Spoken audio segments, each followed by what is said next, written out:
여러분 안녕하십니까? 2월 둘째 주 KTV 주간 인도네시아 뉴스를 전해드리겠습니다.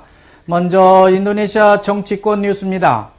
lembaga survei 인도네시아, 일명 LSI라고 하는 인도네시아 여론조사 기관이 조코위 대통령 취임 100일 성과를 조사하고 그 결과를 공개해서 관심을 끌고 있습니다. 여론조사 질문 요지는 아주 간단합니다. 조코위 대통령이 빼대빼 혹은 메가와티 전 대통령의 꼭두각시 대통령이냐 아니면은 자체적으로 잘하고 있다고 생각하느냐 아니냐를 물은 것입니다. 절반 이상의 응답자들은 조코위 대통령 편을 들었습니다.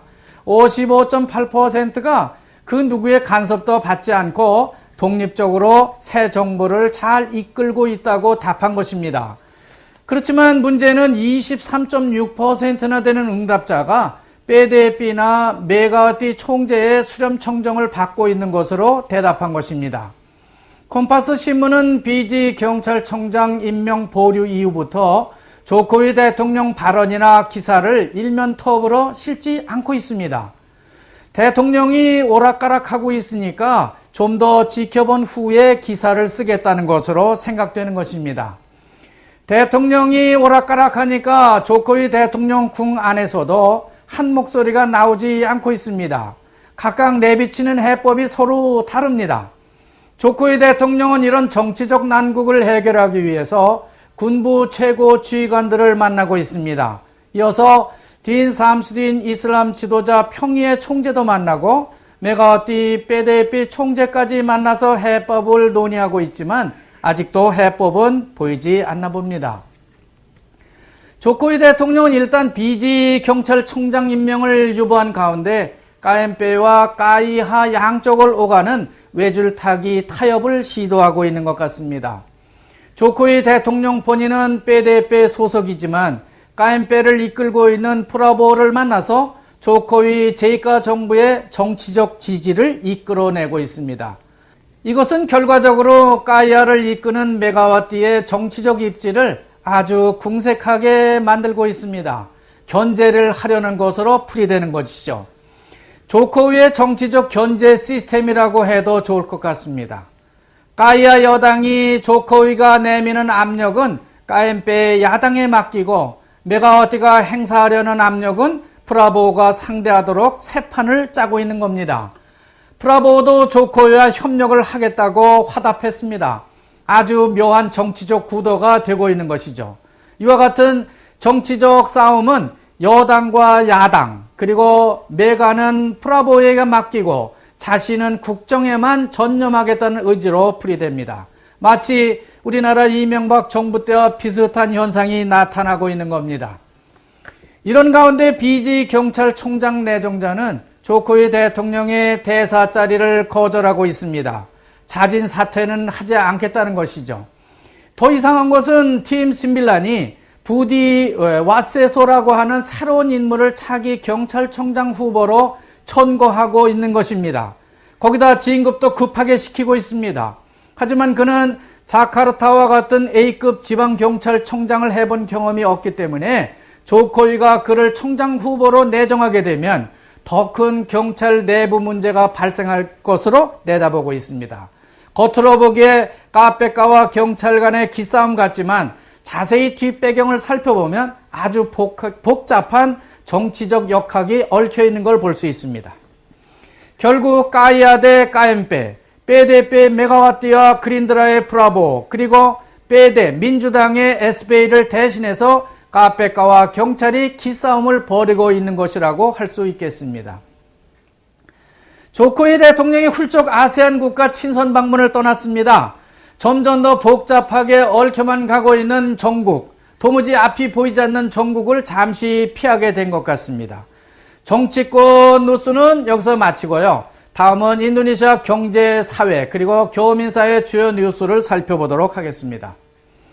오는 2월 15일부터 공항에서 티켓을 살 수 없게 된다고 합니다. 공항 내에서 암표상을 근절하기 위해서 아예 티켓 판매 창구를 없애겠다고 하는 겁니다. 지금까지 일명 짤로라고 하는 암표상들이 창구 직원과 짜고 표가 다 매진 것처럼 말하게 한 다음에 밖에서는 비싸게 티켓을 팔아왔습니다. 또 공항 내부에서 불법 택시가 성황을 하고 있는데 이것도 없어진다고 합니다. 뿐만 아니라 공항 안에서 담배도 피울 수 없게 된다고 합니다.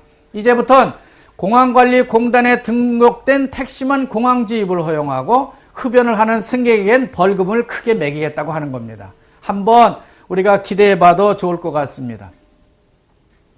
무작정 금을 찾아 나섰다가 사망하는 젊은이들이 1000여 명을 넘어서고 있어서 주목을 받고 있습니다. 이렇게 금을 찾아 나섰다가 죽음까지 맞고 있지만 그래도 어디든 찾아가서 금을 캐고자 하는 젊은이들이 많아지고 있는데 마땅히 일할 자리가 없기 때문입니다. 말록구 부루섬 금광 현장 사진을 일면 톱 기사로 보도하는 것은 정부에 대한 일종의 경고라고 볼 수 있습니다. 다시 말해서 조코이 정부는 경찰과 카페가 간의 분쟁에만 매달리지 말고 어서 일자리를 많이 창출하라는 겁니다. 다음은 인도네시아 농업 분야 소식을 전해드리겠습니다. 먼저 농기계 비즈니스 소식입니다. 조코이 대통령은 농어촌 소득 증대 사업에 큰 관심을 기울이고 있습니다. 그만큼 농업기계 수요가 크다는 뉴스가 전해지고 있는 것이죠. 벼 2학기부터 컴바인 수확기까지 총 26만 2,500대의 농업기계가 인도네시아에 필요하다는 것입니다. 이제 우리 교민들도 농기계 비즈니스에 관심을 가질 때가 된 것 같습니다. 다음은 미국산 수입 사과에서 바이러스가 발견돼서 수입이 금지됐다는 소식입니다. 인도네시아 정부는 미국에서 수입한 홍옥, 즉 갈라라는 품종과 초록색의 골든 델리셔스라는 품종에서 세균이 발견됐기 때문에 수입 금지 조치를 취한 바 있습니다. 그 결과 밭에서 생산되는 작은 국각마저 비싼 값에 팔리고 있습니다. 동부자와 밭에서 생산되는 작은 사과가 이제는 미국 사과의 자리를 대신하게 된 것입니다. 요즘은 두리안철입니다. 두리안은 두 종류가 있습니다. 작지만 단맛이 출중한 인도네시아 토종이 있는가 하면 태국에서 육종한 것을 들여다 심은 먼똥이라는 것이 있습니다. 수입종은 재래종에 비해서 크기는 크고 과육은 많지만은 단맛이 좀 떨어지는 게 단점입니다. 하여튼 둘 다 제맛을 내고 있다는 소식이 전해지고 있습니다. 이번엔 북부 슬라웨시로 올라가 보겠습니다. 구능 소포탄 산이 다시 폭발했다는 소식인데요. 이 화산은 지난 2일 강한 화산재를 뿜어 올렸습니다. 무려 1.6km까지 뿜어 올렸다고 하니까 대단합니다. 오래전에 2번이나 대규모 폭발을 한 바 있는 소포탄 화산은 지난 1월 6일에도 또 18일에도 각각 한 번씩 검은 화산재를 크게 뿜어냈습니다. 최근 자카르타에도 폭우가 내리고 온열 장마처럼 지루한 비도 내리고 있습니다. 따라서 클라파가딩, 데뻑, 버카시 등지까지 물에 잠기는 횟수가 늘어나고 있는데요. 당분간 이런 날씨는 더 계속될 거라고 합니다. 도로변이나 자동차 주차장에 심겨진 나무를 주의해서 주차하시는 것이 필요하겠습니다. 끝으로 K-POP 관련 소식을 한 가지만 전해드리겠습니다.